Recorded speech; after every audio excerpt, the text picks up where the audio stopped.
কায়রোর citadel, যেটি Salauddin citadel নামেও পরিচিত, এটি একটি প্রাচীন দুর্গ যা শতাব্দীর পর শতাব্দী ধরে কায়রোর রক্ষক হিসাবে দাঁড়িয়ে আছে।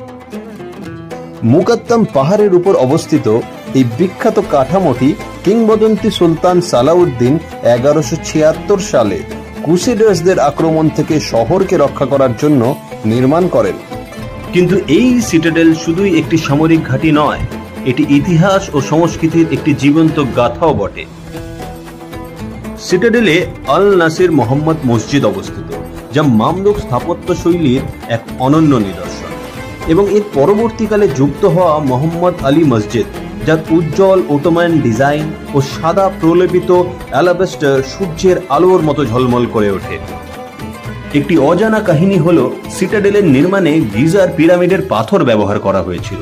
এই বিতর্কিত সিদ্ধান্তটি নেওয়া হয়েছিল